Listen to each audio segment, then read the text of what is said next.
Engineers, আসসালামু আলাইকুম সবাইকে। তো ইঞ্জিনিয়ারিং এর নতুন একটি পর্ব। তো আমরা আজকে যে পর্বটা নিয়ে আলোচনা করব সেটা হচ্ছে ট্রান্সফরমারের ওয়ার্কিং প্রিন্সিপাল।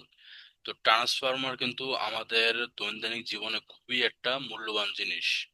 আর এই ট্রান্সফরমারের কিভাবে কাজ করে সেটা জানাটাও একজন ইলেকট্রিক্যাল ইঞ্জিনিয়ার হিসেবে নিজের একটা গুরুত্বপূর্ণ দিক বলা যায়। আচ্ছা, তাহলে ট্রান্সফরমার কিভাবে কাজ করে আমরা জানি, আজকে আমরা ভিডিওতে সেই জিনিসটাই জানার চেষ্টা করব। প্রথমে ট্রান্সফরমার কি? ট্রান্সফরমার হলো একটি ইলেকট্রোস্ট্যাটিক ডিভাইস যা এসি ভোল্টেজকে সরি ট্রান্সফরমার হলো একটা ইলেকট্রোস্ট্যাটিক ডিভাইস যা এসি ভোল্টেজকে এক লেভেল থেকে অন্য লেভেলে পরিবর্তন করে। মানে এসি ভোল্টেজকে এক লেভেল থেকে আরেক লেভেলে পরিবর্তন করে।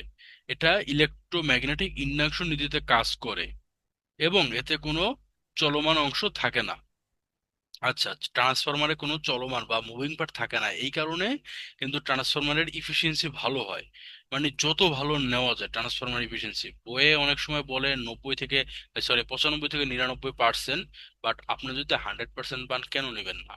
এটা হচ্ছে ট্রান্সফরমারের মানে সংজ্ঞা। আচ্ছা, ট্রান্সফরমারের প্রথম প্রধান অংশগুলো কি কি আছে? প্রাইমারি ওয়াইন্ডিং আছে, সেকেন্ডারি ওয়াইন্ডিং আছে, আর একটা হচ্ছে ম্যাগনেটিক কোর। তো প্রাইমারি ওয়াইন্ডিংটা কি? যে কয়েলে ইনপুট ভোল্টেজ প্রয়োগ করা হয় সেটা হচ্ছে কি আমার প্রাইমারি ওয়াইন্ডিং। আর যে আউটপুটে আমার আউটপুটে ভোল্টেজ যেটা আমি পাবো সেটা হচ্ছে আমার সেকেন্ডারি ওয়াইন্ডিং। আর ম্যাগনেটিক কোরটা কি? ম্যাগনেটিক কোর হচ্ছে প্রাইমারি ও সেকেন্ডারি কয়েলের মধ্যে চুম্বকীয় সংযোগ স্থাপন করা। এই যে প্রাইমারি আর সেকেন্ডারি আছে, এটা চুম্বকীয় একটা সংযোগ স্থাপন করা হচ্ছে ম্যাগনেটিক কোর। আচ্ছা, আমি এবার একটা একটা ছবি দেখি। এটা হচ্ছে আমার প্রাইমারি সাইড, এটা হচ্ছে আমার সেকেন্ডারি সাইড।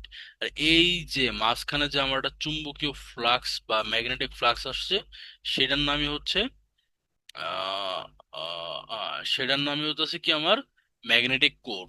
তো আশা করি ম্যাগনেটিক কোর নিয়ে আপনাদের আর কোনো সমস্যা নাই। তার পাশাপাশি পাশাপাশি হচ্ছে এই কয়েলের ইয়াটা নিয়ে। আচ্ছা, তাহলে এখন আমরা আলোচনা করি কয়েলে এক অল্টারনেটর অংশ প্রবাহিত হয়, এই যে প্রাইমারি অংশ যেটা আছে। আচ্ছা, আমি এটারে এটা করি। এবার কয়েলে কি করে? কয়েলে অল্টারনেটর প্রথম আমার যে পয়েন্ট সেটা আছে কি অল্টারনেটর প্রবাহিত হয়। আচ্ছা, এই যে কয়েলে এইখান থেকে আমার কি করবে? এসি কারেন্ট প্রবাহিত হবে। কোর কয়েলের মধ্যে অল্টারনেটিং ফ্লাক্স সৃষ্টি হয়। এই যে কোর আছে, যে এই যে মাঝখানে যে কোর গুলো আছে, এটা কি করবে? আমার এসি ফ্লাক্স তৈরি করবে। এই ফ্লাক্স সেকেন্ডারি ওয়াইন্ডিং এর সাথে সংযুক্ত। তাহলে কি এই ফ্লাক্সটা কি করে? এই যে আমার ফ্লাক্সটা তৈরি হয়েছে, এটা আমার কি সেকেন্ডারির সাথে সংযুক্ত? তাহলে সেকেন্ডারির সাথে সংযুক্ত ফ্যারাডের ল অনুযায়ী সেকেন্ডারি ওয়াইন্ডিং এ ইএমএফ ইনডিউসড হয়।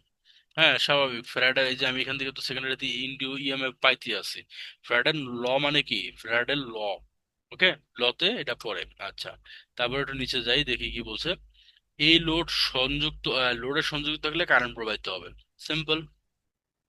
লোডের সংযুক্ত তাহলে এখানে কয়টা পর্ব? মোট হচ্ছে 5টা পর্ব। প্রথম পর্বতে বলা হয়েছে কি আমার, প্রথম পর্ব বলা হয়েছে এই কয়েল কয়েলে অল্টারনেটিং কারেন্ট প্রবাহিত হয়। ওকে। কোরের মধ্যে দিয়ে অল্টারনেটিং ম্যাগনেটিক ফ্লাক্স সৃষ্টি হয়। কোরের মধ্যে দিয়ে কি করে? অল্টারনেটিং কারেন্টের ফ্লাক্স সৃষ্টি হয়। এই ফ্লাক্স সেকেন্ডারি ওয়াইন্ডিং এর সাথে যুক্ত, স্বাভাবিক। ফ্যারাডের ল অনুযায়ী সেকেন্ডারি কয়েলে ইএমএফ আবিষ্কৃত হবে।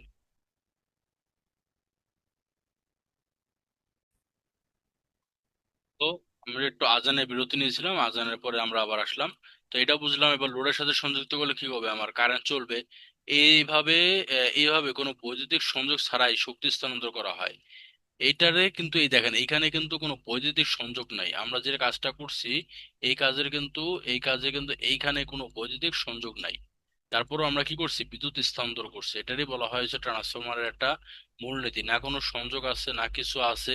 সংজ্ঞাতে কি বলছিল? সংজ্ঞাতে বলছিল একটা ইলেকট্রোস্ট্যাটিক ডিভাইস এসি ভোল্টেজ এক লেভেল থেকে অন্য লেভেলে পরিবর্তন করে। এটা ইলেকট্রোম্যাগনেটিক ইন্ডাকশন নীতিতে কাজ করে। ওকে। তারপর হচ্ছে ল। তে কি আছে? ফ্রাডের ল আছে ইনডিউসড ইএমএফ ই সমান সমান N d theta by dt. তাহলে এখানে induced EMF transformer ratio VP by VS into সমান সমান NP by NS primary ratio. বিবিধ হচ্ছে প্রাইমারি রেশিও, এ সেকেন্ডারি রেশিও। তো এইগুলা যদি আপনারা ম্যাথ করেন ট্রান্সফরমার রেশিও নিয়ে, সেগুলো সেই দিন আলোচনা করব।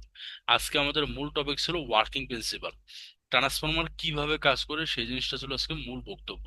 তো ট্রান্সফরমার কিভাবে কাজ করে আশা করি আপনারা বুঝতে পারছেন। তারপরে যদি সমস্যা হয় ইনশাল্লাহ কমেন্টস অবশ্যই আছে। আর কিছু গুরুত্বপূর্ণ তথ্য হচ্ছে ট্রান্সফরমার শুধুমাত্র এসিতে কাজ করে। মাস্ট মনে রাখতে হবে ট্রান্সফরমার কিসে কাজ করে, এসিতে কাজ করে। ডিসি সাপ্লাই দিলে ম্যাগনেটিক ফ্লাক্স পরিবর্তন হয় না, ফলে সেকেন্ডারিতে ভোল্টেজ ইনডিউসড হয় না। আচ্ছা, ট্রান্সফরমার একটা গুরুত্বপূর্ণ প্রশ্ন বলি, ট্রান্সফরমার এসিতে কাজ করে কিন্তু ডিসিতে কাজ করে না কেন? ওকে, তো জিনিসটা একটা প্রশ্ন, কিন্তু ট্রান্সফরমার এসিতে কাজ করতে পারলে ডিসিতে কেন কাজ করে না? এটার সহজ উত্তর হচ্ছে যখন আমি এসিতে একটা দেই, এসি এটা হচ্ছে আমার একটা এসি সার্কিট, তখন আমার সাইকেল ওয়েভ এই হইতেছে এই হইতেছে, এটা কি হইতেছে, আমার একটা সাইকেল কমপ্লিট হইতেছে, এই সাইনোসয়েডাল পূরণ হইতেছে, তার মানে কি আমার একটা সাইকেল কমপ্লিট হইতেছে। কিন্তু যখন আমি জিনিসটা ডিসিতে দেব, ডিসিতে যখন আমি দেব তখন এই এই এখান থেকে আমি শুরু করলাম, এই আমার প্রথম হাফ সাইকেল কিন্তু কমপ্লিট হয়েছে, কিন্তু পরের হাফ সাইকেল যে আমার নেগেটিভ হইতে হবে, হইতে হবে, এটা আমি কোথায় পাবো? ডিসিতে তো এগুলো নাই।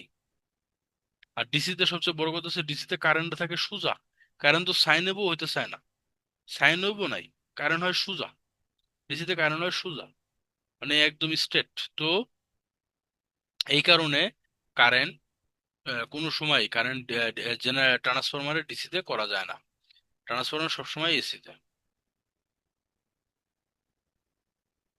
ওকে, তো আজকের মতো এই পর্যন্তই, যেটা ছোট ভিডিও আপনাদের জন্য। তো যদি ভিডিওটা ভালো লাগে অবশ্যই লাইক করবেন, কমেন্ট করবেন, সেই সাথে বন্ধুদের কাছে শেয়ার করবেন। ট্রান্সফরমার এর ওয়ার্কিং প্রিন্সিপাল নিয়ে কারো কোনো প্রশ্ন আছে কিনা সেটাও বলবেন, আর ট্রান্সফরমার বিষয়ে কোনো প্রশ্ন থাকলেও ইনশাল্লাহ বলবেন। আমরা আমাদের এই ট্রান্সফরমার সিরিজে ট্রান্সফরমার নিয়ে যত রকমের প্রশ্ন আসে, পরীক্ষা বলেন, পাশাপাশি জব ইন্টারভিউ বলেন, নিজের জানার জন্য বলেন, এ টু জেড কভার আপ করার চেষ্টা করবো ইনশাল্লাহ। চ্যানেলটা সাবস্ক্রাইব করে পাশে থাকা বেল আইকনটা বাজান আর ভিডিওটাকেও লাইক করুন, ইনশাল্লাহ পাবেন। আল্লাহ হাফেজ সবাই।